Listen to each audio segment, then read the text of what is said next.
1995 में वक्फ एक्ट, एक और कानून वक्फ एक्ट आ गया, और वक्फ एक्ट जैसा कानून भारत में और किसी के लिए नहीं है।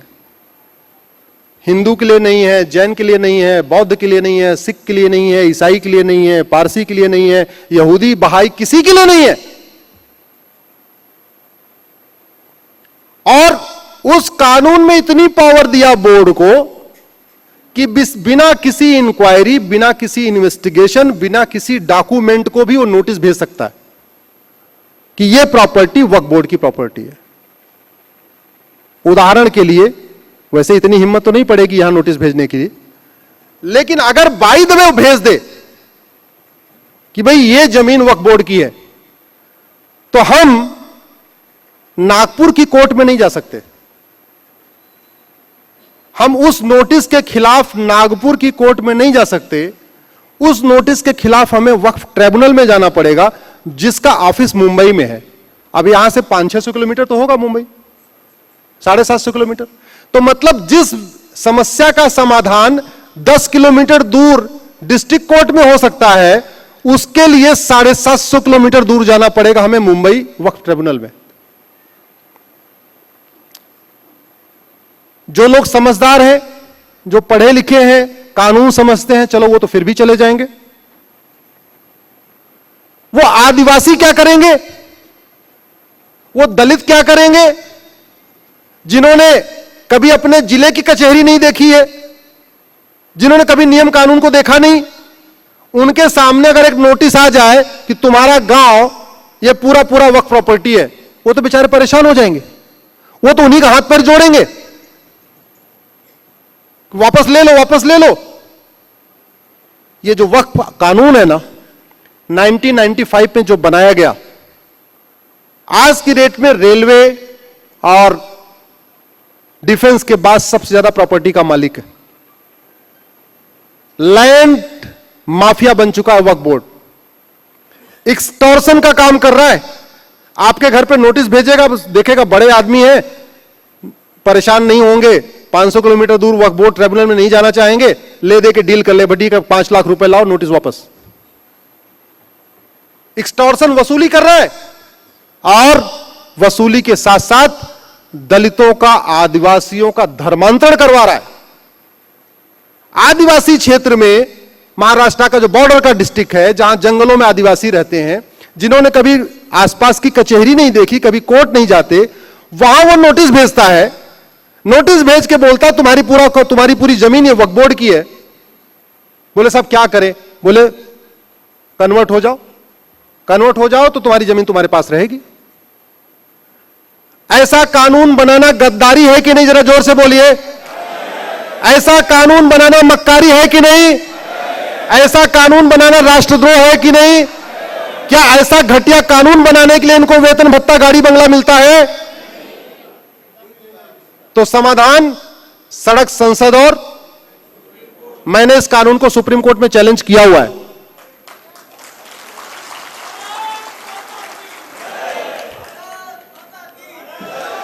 लेकिन जब तक सुप्रीम कोर्ट इस कानून को खत्म करेगा, मैंने कहा ना 5 साल कम से कम, तब तक तो पता नहीं कितने गांवों को और वो अपने कब्जे में ले लेगा, पता नहीं कितने लोगों को और कन्वर्ट करा देगा। इसलिए इसके कानून के खिलाफ सड़क पे उतरना, सांसदों का घेराव करना जरूरी है, सांसदों से मिलना जरूरी है, क्योंकि संसद का सत्र आने वाला है। और मैं आज इस पवित्र भूमि से यह भी अनाउंस करता हूं, आप लोग अगर कभी सांसद से मिलें और वो प्राइवेट मेंबर बिल पेश करने के लिए तैयार हो जाएं, बिल बना के मैं दूंगा। उनको जिसका बिल चाहिए, 1991 का प्लेसेस ऑफ वर्शिप एक्ट खत्म करने के लिए उनको बिल चाहिए, मैं दूंगा। 1992 का माइनॉरिटी कमीशन एक्ट खत्म करने के लिए बिल चाहिए, मैं दूंगा। वक्फ एक्ट खत्म करने के लिए बिल चाहिए, मैं दूंगा। जनसंख्या नियंत्रण कानून के लिए बिल चाहिए, मैं दूंगा। कॉमन सिविल कोड लागू करने के लिए बिल चाहिए, जो भी चाहिए बिल बना के देना, ये मेरी ड्यूटी है। निःशुल्क, एक पैसे नहीं। वो ईमेल भेज देंगे, मैं भेज दूंगा। लेकिन मैं सांसद तो हूं नहीं, तो बिल तो उनको ही पेश करना पड़ेगा। मैं तो सुप्रीम कोर्ट में जो कर सकता हूं वो कर रहा हूं। मैं पीआईएल कर सकता हूं, पीआईएल कर रहा हूं। हाई कोर्ट सुप्रीम कोर्ट जाता रहता हूं, सुबह से लेकर शाम तक यही होती रहती है हमारी। इसके अलावा एक और घटिया कानून बना 2010 में। मैंने आपको बताया ना, अंग्रेजों ने तो 100% कानून डिवाइड एंड रूल के लिए बनाए थे, लेकिन कांग्रेस ने भी बहुत सारे कानून डिवाइड एंड रूल के लिए बनाए, लूटने और बांटने के लिए। जैसे उदाहरण देता हूं आपको, अंग्रेजों ने, मैकाले ने पहला कानून 1860 में बनाया, आईपीसी, इंडियन पिनल कोड, यहां के लोगों को गुलाम बनाने के लिए। कानून बन गया, उनको लगा कि अच्छा यार कानून तो बन गया, इनको लाठियों से पीटेगा कौन। उन्होंने अगला कानून बना दिया 1861 में, पुलिस एक्ट, पुलिस खड़ी कर दिया। उनको बोला अच्छा पुलिस भी बन गई, कानून भी बन गया, लाठी पीटने वाला बन गया, अब क्या करें, माल ज्यादा किधर है, पैसा किधर है। उनकी नजर पड़ी साउथ में, क्योंकि नॉर्थ इंडिया के मठ मंदिर लूटे जा चुके थे, तोड़े जा चुके थे, यहां मुगलों का कब्जा था।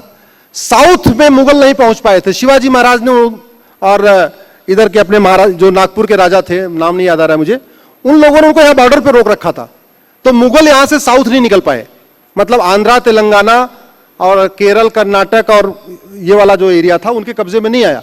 तो नहीं आया तो वहां मठ मंदिर पूरे थे।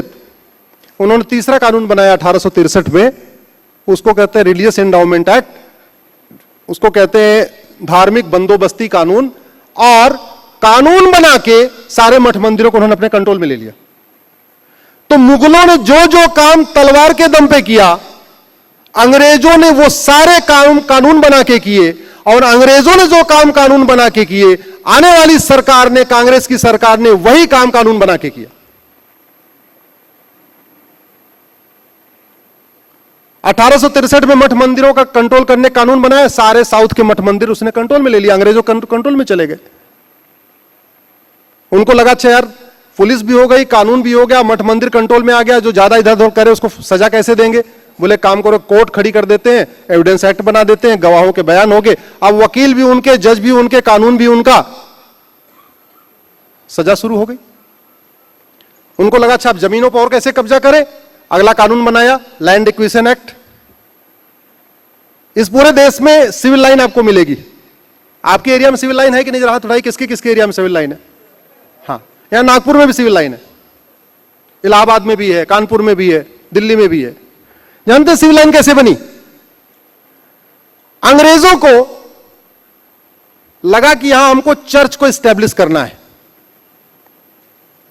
तो चर्च को एस्टेब्लिश कैसे करें? बोले कानून बनाते हैं लैंड एक्विजिशन एक्ट। और लैंड एक्विजिशन एक्ट बनाया जमीन एक्वायर करने के लिए। क्या कह के एक्वायर किया कि यहां हम कलेक्टर का ऑफिस बनाएंगे, कप्तान का ऑफिस बनाएंगे। उनको जमीन चाहिए होती थी 5 एकड़, एक्वायर करते थे 50 एकड़। 5 एकड़ में एसपी ऑफिस, डीएम ऑफिस बना देते थे, कलेक्टर का ऑफिस, कप्तान का ऑफिस, बाकी का 45 एकड़ चर्च को दे देते थे। इसलिए आपको पूरे भारत में जहां जहां सिविल लाइन मिलेगी वहां चर्च जरूर मिलेगा, चर्च सबसे ज्यादा वहां जमीन का मालिक मिलेगा। और उस चर्च को 99 ईयर की लीज पे दिया और 99 ईयर की लीज पूरी हो गई। तो अब चर्च वाले क्या कर रहे हैं, सिविल लाइन की जमीन तो बड़ी महंगी होती है, तो पानी चाहिए था, पानी इसमें, तो उनको लगा कि भाई 99 ईयर की लीज पूरी हो गई है, कल को गवर्नमेंट कोई ऐसा नोटिफिकेशन निकाल दे कि भाई ठीक है जिसकी लीज पूरी हो गई उसको जमीन वापस करो। तो उन्होंने क्या किया, अब वो सिविल लाइन की जमीनों की प्लॉटिंग कर रहे हैं। सिविल लाइन की जमीन कितनी महंगी होती सबको पता है। सिविल लाइन की जमीन, एक बिस्वा जमीन 1 करोड़ में बिक जाती है। तो सिविल लाइन का वो 5 बिस्वा जमीन बेचते हैं और 50 किलोमीटर दूर जाके बढ़िया 5 बीघे जमीन खरीद लेते हैं। तो यहां 5 बिस्वा बेचा, वहां 5 एकड़ खरीदा, 20, 30, 40 किलोमीटर थोड़ा बाहर जाके, और बढ़िया वहां पे स्कूल बना दिया, हॉस्पिटल बना दिया।